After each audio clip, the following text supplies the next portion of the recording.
Hey there, how are you? I am Clarence and today we'll talk about the best Nintendo Switch games that are on sale right now. We will be covering the UK, Europe, US, Australia, and Canada eShop. But first and foremost, thank you for taking the time to watch this video. If you want to see more of this series, please leave a like, remember to subscribe to the channel, and ring the bell to receive future notifications. Likes and subscriptions help keep the channel alive. First on our list, Leisure Suit Larry, Wet Dreams Don't Dry. Wet Dreams Don't Dry is a fantastic graphic adventure that stays true to Larry's usual spicy, fun and funny style. Even if the controls aren't great and some of the situations are strange, you'll have a good time because of how it criticizes modern life and how funny it can be. The writing is still impressive because it is brilliant, insane and without shame, but it can also be deep by having satirical layer that shows sensitivity to some modern social issues without attempting to save anyone or set a moral example. This trip was fantastic for me. The creators of the first 3 Larry games did an excellent job of keeping the humor consistent. I'm excited to see what happens next. Next is Yōdanji. Yōdanji is a roguelike with a fun theme, addictive goal-based gameplay, and tons of replay value. It is small enough to fit in your hand, but it is extremely difficult to play. The game's 21 unlockable characters are crucial to this. Each yokai is essentially its own distinct class, and learning and attempting to master how each one functions is pure old-fashioned fun. Some will be put off by how old-fashioned it appears, and the controls can be difficult to use, but anyone looking for a tough as nails good time with a lot of personality will get more than their money's worth here. It's the most enjoyable Kemco game I've ever played. I'd like it if this company made more game like this and less retro games like RPG Maker.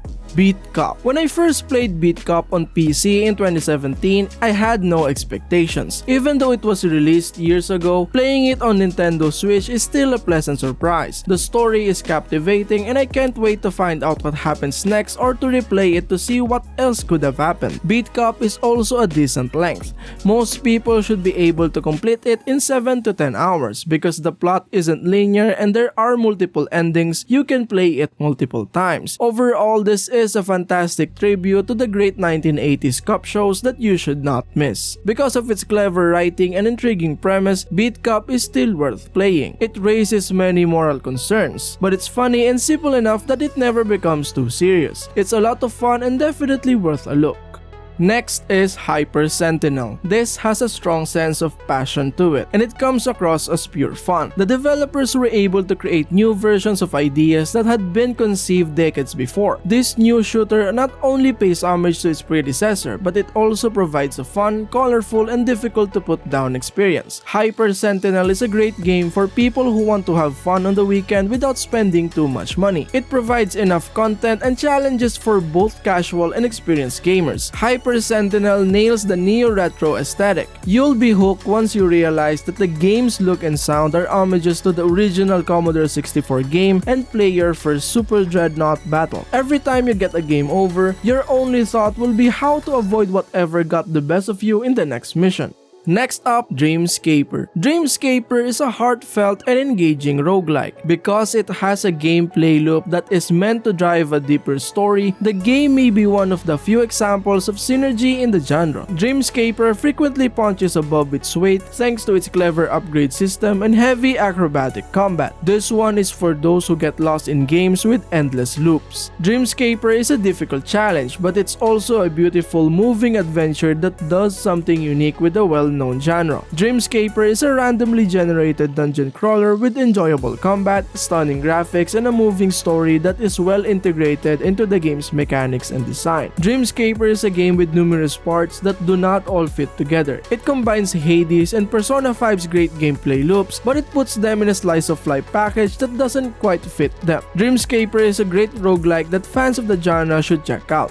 Next is Coromon. Coromon has a lot going on, but it's not difficult to play. The battles between the creatures you capture and train are always exciting and difficult in this game. It has many different paths that opens up as you play, because each choice you make affects the path you'll need to take to complete the game. I strongly believe you should participate in this one. It's suitable for all types of gamers, from those who have never played an RPG before to those who play them on a regular basis. Coromon is a fun master catching game that works well on the Switch Switch and is ideal for playing while sitting on the couch with one hand. Coromon is a new game, but the concept behind it is not. However, this game is enjoyable because it features a variety of settings, a new story, over 100 different monsters, and a vast world to explore. Coromon is a must-play if you enjoy classic Pokemon games. Trigger Witch. Fans of twin-stick shooters and classic action-adventure games will enjoy this clever blend of genres. Trigger Witch is a game worth keeping an eye on because it has a charming story and setting. By combining two classic game types, twin-stick shooting and action-adventure, Trigger Witch creates a video game potion that tastes different and stays tasty. Even though it has some of the same issues as those games, the fighting is so good that you can easily overlook them. Trigger Witch combines a top-down role-playing game and a twin-stick shooter in a fun and effective way. It's entertaining to play and gives you a lot of freedom to explore a cute, colorful, but violent world. I wish there was less violence or a way to disable it, but there's still a lot to like here.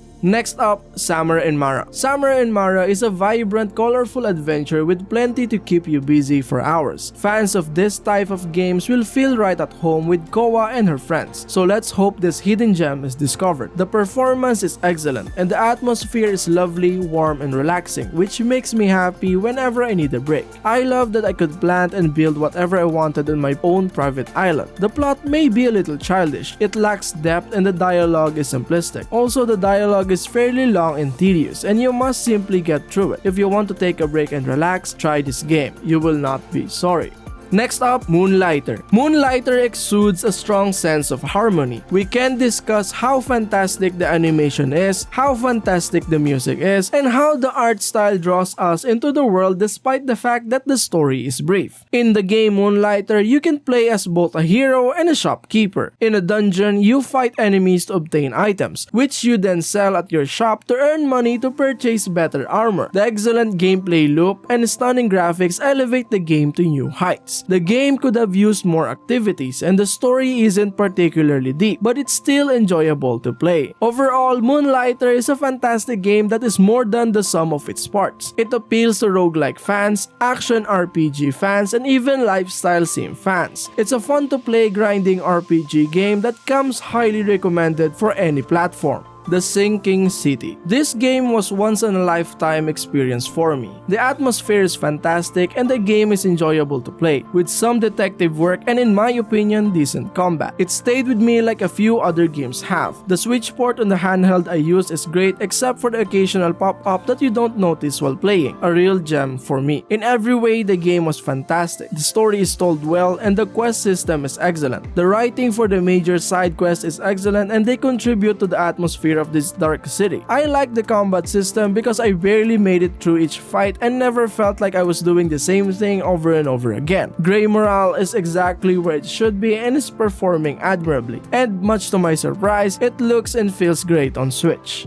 And last but not the least, Children of Morta. Children of Morta is one of the best surprises, so keep an eye out for it. Because there is a progression system and unlockables, even a failed 20-minute run will give you something that will help you on your next run. Even if you don't like roguelites as much as I do, you'll enjoy the game's variety and action. Even better, it's impossible not to be drawn in by the Bergson's family struggles to stay alive and together in face of powerful evil. A two-player co-op mode is the cherry on top of its beautiful crafted game. Children of Morta is a must-play regardless of how you play it. This is a game that can be started and finished at any time. The dungeons are small, the story is divided into small chunks, and the objectives are clear. If a player can't decide between this version and one for a home console, they must choose between function and style. Dedicated Switch gamers, on the other hand, would be foolish to pass this up. That's all guys, I hope this video was helpful in deciding which game to play and thank you for checking out the list. Please remember to subscribe and we'll see you at the next one.